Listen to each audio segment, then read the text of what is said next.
Praise the lord. మన ప్రభువును మన రక్షకుడును అయిన యేసుక్రీస్తు అతి పరిశుద్ధ నామమునకు వేలాది వందనాలు, స్తుతులు, స్తోత్రాలు. దేవుని ప్రియ సంఘమైన మీ అందరికీ కూడా ప్రభువునందు శుభములు. బెరాక బ్లెస్సింగ్స్, బెరాక ఆశీర్వాదములు అనుదిన క్లుప్త వాక్య ధ్యానములకు మిమ్మల్ని ప్రేమపూర్వకంగా ఆహ్వానిస్తున్నాను. ఈరోజు లేఖన భాగము 2వ దినవృత్తాంతముల పుస్తకము 16వ అధ్యాయము 9వ వచనం. తన ఎడల యథార్థ హృదయము గల వారిని బలపరచుటకై యెహోవా కనుదృష్టి లోకమందంతటా సంచారము చేయుచున్నది. ఈ విషయమందు నీవు మతి తప్పి ప్రవర్తించితివి గనక ఇది మొదలుకొని నీకు యుద్ధములే కలుగును. ఈ ప్రస్తావన మరి ఆసా కాలంలో, యూదారాజైన ఆసా కాలంలో దీర్ఘదర్శి అయిన హనాని వచ్చి మరి ఆసాతో ఇలాగున చెప్తాడు, నీ దేవుడైన యెహోవాను నమ్ముకొనక సిరియా రాజును నమ్ముకొంటివే. సిరియా రాజు యొక్క సైన్యము నీ వశము నుండి తప్పించుకొని పోయెను. బహు విస్తారమైన రథములను, గుర్రపు రౌతులను, కూషీయులను, లూబీలను గొప్ప దండై వచ్చి తిరిగదా. అయినను నీవు యెహోవాను నమ్ముకొనినందున ఆయన వారిని చేతికి అప్పగించాను. ఇక్కడ మనం చూసినట్లయితే ఆసా మరి యెహోవాను నమ్ముకొనక సిరియా రాజును ఆశ్రయిస్తాడు, సిరియా రాజును నమ్ముకుంటాడు. అయితే దేవుడు ఏం చెప్తున్నాడు? తన ఎడల యథార్థ హృదయము గల వారిని బలపరచుటకు. దేవుడు ఎవరిని బలపరుస్తాడు అని అంటే యథార్థ హృదయము గల వారిని బలపరుస్తాడు. ఎప్పుడు యథార్థ హృదయము కలిగి ఉండాలి అని మనం ప్రశ్న వేసుకుంటే, మనకొచ్చిన ఆపద, మనకొచ్చిన కష్టము, మనకొచ్చిన శ్రమ, ఇరుకులు, ఇబ్బందులు, ఏ పరిస్థితి అయినా సరే, నిన్ను చీకటిలోనికి నెట్టివేసే పరిస్థితి, నిన్ను ప్రమాదంలోనికి నెట్టివేసే పరిస్థితి, లేకపోతే చివరికి ఇంకా గత్యంతరము లేక ఆత్మహత్య చేసుకునే పరిస్థితిలోనికి కూడా కొన్నిసార్లు కొంతమంది వెళ్తూ ఉంటారు.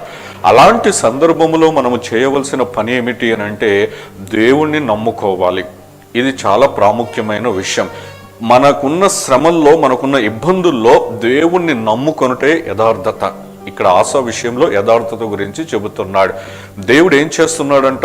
ఈ లోకములో ఎవరు తన ఎడల యథార్థ హృదయము గలవారు ఉంటే వారిని బలపరచడానికి. ఒకవేళ ఆసాకు వచ్చిన కష్టమును బట్టి ఆ సమయంలో దేవుణ్ణి నమ్ముకొని ఉన్నట్లయితే యథార్థంగా దేవుడు ఆసాని బలపరిచి విజయం అనుగ్రహించేవాడు. కానీ దేవుడు ఏం చెబుతున్నాడు?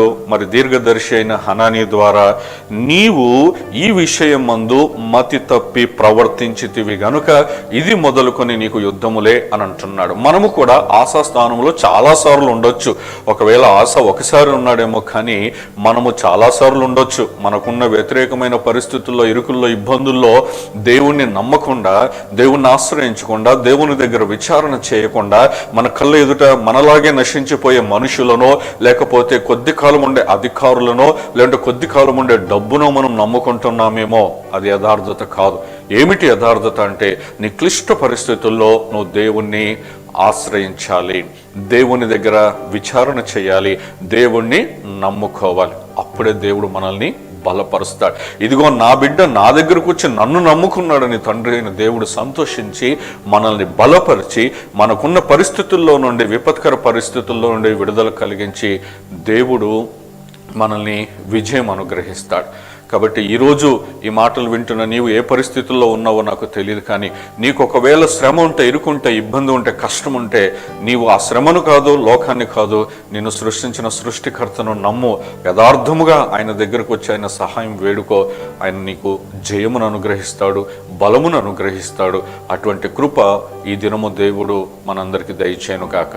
ఆమెన్. Praise the lord.